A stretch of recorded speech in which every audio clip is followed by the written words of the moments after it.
जय हिंद सभी प्यारे बच्चों को। मैं स्वाति तोमर स्वागत करती हूँ Hindi by Swati ma'am YouTube channel पर। साथ ही स्वागत करती हूँ जो आपके पैट हिंदी के 15 क्वेश्चन के लिए आपके प्रैक्टिस सेट चले हुए हैं और ये 12वां प्रैक्टिस सेट आप सभी के सामने है। बिल्कुल सेम वही पैटर्न मैंने लिया है जो आपके एग्जाम में आता है। ठीक है, चलो भाई पहला क्वेश्चन, आषाढ़ का एक दिन। ठीक है भाई, फिक्स है बेटा, एक क्वेश्चन तो रचना का आएगा ही आएगा, बच नहीं सकते आप। आषाढ़ का एक दिन।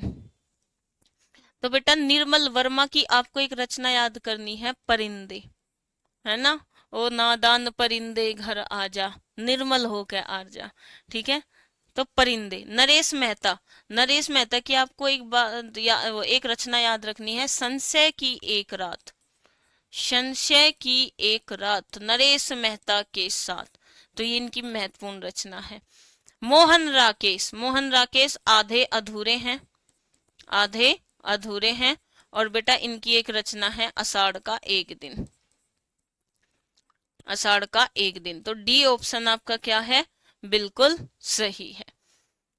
चलो भाई, जमीन आसमान एक करना। भाई साहब अगर आपको सिलेक्शन लेना है तो जमीन और आसमान एक ही करना पड़ेगा, घोर प्रयत्न करना। क्या करना बेटा, घोर प्रयत्न करना। गीतांजलि का संधि दीर्घ संधि है।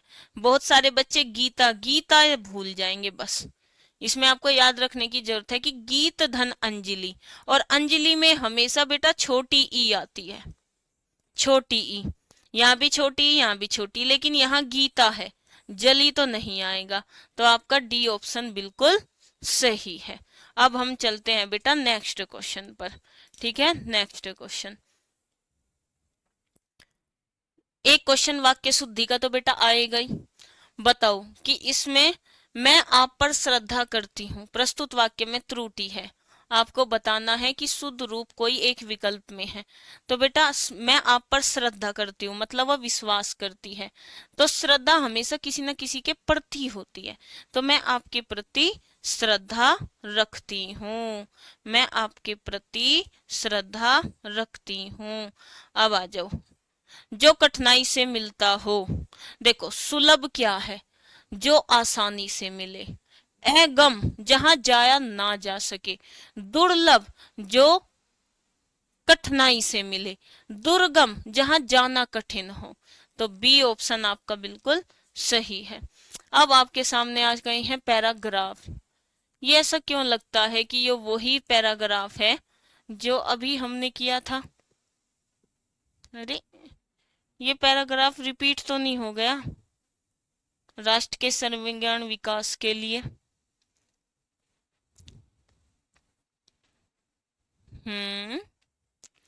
ये तो बेटा सेम रिपीट हो गया। हाँ चलो भाई, ये गलती होगी टाइपिस्ट की, पहले वाला पैराग्राफ सेम रिपीट हो गया। देखो आपके आप सोचते होंगे कि ये पैराग्राफ आते कहाँ से हैं। जो आपकी एनसीईआरटी की किताबें होती है ना, 1 से लेकर 5वीं क्लास तक, 6ठी 7वीं 8वीं तक, वहां से उठाता है एग्जामिनर। तो भाई पहला पैराग्राफ तो आपका बेटा ऐसे ही चला गया, कोई नहीं हम दूसरा कर लेंगे। ठीक है, आवश्यकता इस बात की है कि हमारी शिक्षा का माध्यम भारतीय भाषा हो, जिसमें राष्ट्र के हृदय मन प्राण के सुख सतम, ठीक, और गंभीरता संवेदन मुखरित हो, और हमारा पाठ्यक्रम यूरोप तथा अमेरिका के पाठ्यक्रम पर आधारित न होकर हमारी अपनी सांस्कृतिक परंपराओं एवं आवश्यकताओं का प्रतिनिधित्व करे।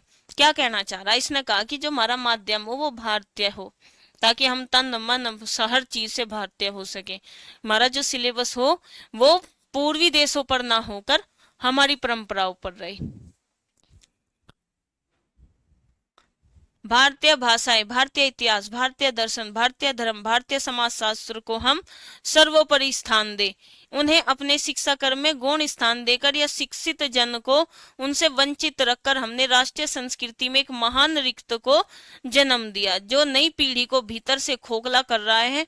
हम राष्ट्रीय परंपरा से ही नहीं, समसामयिक जीवन प्रवाह से भी दूर होते जा रहे हैं।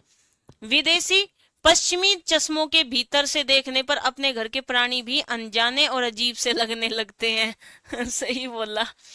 शिक्षित जन और सामान्य जनता के बीच की खाई बढ़ती गई है और विश्व संस्कृति के दावेदार होने का दंभ करते हुए भी हम अपने घर में ही बामन बनकर रह गए हैं। इस स्थिति को हास्यास्पद भी कहा जा सकता है। अगर आपसे कभी इसमें संधि पूछने लगे ना, तो हास्य धन आस्पद होता है। क्या होता है? आस्पद। ठीक है, ये बात ध्यान रखेंगे। चलो भाई, पहला क्वेश्चन, हमारी शिक्षा का माध्यम भारतीय भाषा इसलिए होना चाहिए क्योंकि विदेशी पाठ्यक्रम का भाव होता है, सामायिक जीवन निरंतर प्रवाहित होता रहता है, भारतीय इतिहास और दर्शन का ज्ञान निहित है, भारतीय मानस का संपादन ध्वनित होता है। तो आप बताएंगे बेटा क्या? भारतीय मानस, मानस मतलब मनुष्य, भारतीय मानव, हम भारतीय हैं, हमारा संपादन ध्वनित होता है।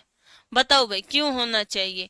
सामायिक जीवन, करंट वाला जो अब चल रहा है प्रेजेंट में, निरंतर प्रवाहित होता रहता है, भारतीय इतिहास दर्शन ज्ञान निहित है। ये तो दोनों बातें इसी में ही आ गई ना। भारतीय मानस का संपादन ध्वनित होता है। हमारी शिक्षा में ऐसे पाठ्यक्रम की आवश्यकता है जिसमें हम क्या करें? अपनी संस्कृति की परंपरा का प्रतिनिधित्व करें। उपयुक्त गद्यांश का सर्वाधिक उपयुक्त शीर्षक है। बेटा जिक्र किसका किया है? शिक्षा के माध्यम का, हमारे पाठ्यक्रम का। तो ए ही ऑप्शन बिल्कुल सही है।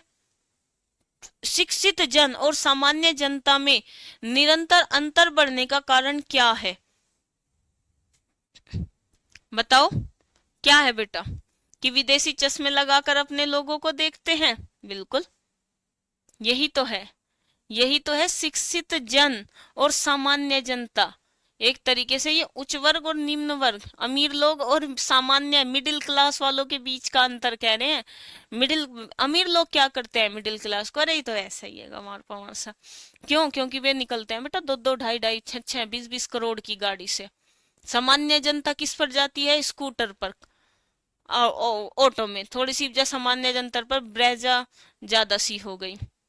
ठीक है, तो विदेशी चश्मा जो वे लगाते हैं, जैसे मोदी के लिए कहते हैं ना अंधभक्ति का चश्मा, तो उसे हर जगह विकास ही दिखता है। अब देखो जैसे दिल्ली है, दिल्ली में अब बीजेपी आ गई, यमुना गंदी रहेगी, सड़कें पे पानी भरा ही रहेगा। ठीक है, गड्ढे हैं, सड़क है खूब टूट रही है। जहां मैं रहती हूँ ये रहा हरदेव नगर, ठीक है, जाम हमेशा ही रहेगा। अब रेखा गुप्ता आ जाए या केजरीवाल आ जाए, बस इतना फर्क है। हाँ भाई अब बीजेपी है, अब उसे विकास दिखेगा। गड्ढे में आज भी पड़े हुए हैं है ना। हाँ लेकिन मैं एक बात बताती हूँ कि पिछली साल ना मुझे बीमारी हो गई थी। बीमारी क्या हो गई थी? थोड़ा सा यहाँ पढ़ाते हुए थोड़ा सा दिक्कत हो गई थी। तो मैं, आप विश्वास नहीं करोगे, मैं उस टाइम पे नरेला थी, क्योंकि नरेला हमारा रैंकर्स गुरुकुल कैंपस है। तो मैं सरकारी हॉस्पिटल गई थी इमरजेंसी वार्ड में। तो केजरीवाल की तारीफ तो करनी बनती है भाई। जैसे मैं सरकारी अस्पताल में गई तो मेरा इलाज तुरंत शुरू, जो भी आ रहा था तुरंत इलाज शुरू, तुरंत मेरा इलाज करना शुरू कर दिया। तुरंत मेरे सामने एक छोटी बच्ची आई थी जिसके कुत्ते ने काट लिया था, तुरंत इंजेक्शन लगा उसके। फिर मुझे भी याद आया कि भाई एक हमारे बड़ौत में भी है सरकारी, पहले तो लाइन लगवाऊंगे, गिनेंगे, हाँ भाई 20 आदमी आए, उन्हें मतलब एक कुत्ते के इंजेक्शन लगाने में भी 2 घंटे कर देंगे। हाँ भाई, जब कैसे लगते हैं इंजेक्शन? जब तक 20 मरीज नहीं आएंगे इंजेक्शन हम लगाएंगे नहीं। ये है हमारे उत्तर प्रदेश की हालत और ये दिल्ली की हालत। ये चीज मैंने अपने आंखों से देखी है, मेरा एक्सपीरियंस है।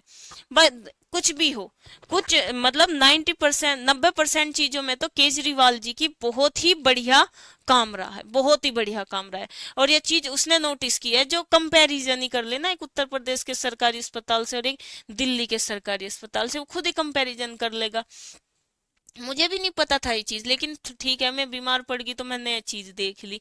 चलो, हमारे राष्ट्रीय सांस्कृतिक परंपरा के साथ साथ जुड़ना चाहिए। किसे जुड़ना चाहिए? नव्य समाज शास्त्र को। नव्य मीन्स नया, नव्य संस्कृत का शब्द है, नया हिंदी का शब्द है। तो ये थे हमारे बेटा क्या, हमारे पैराग्राफ एक पैराग्राफ रिपीट हो गया था, इसके लिए मैं माफी चाहूंगी।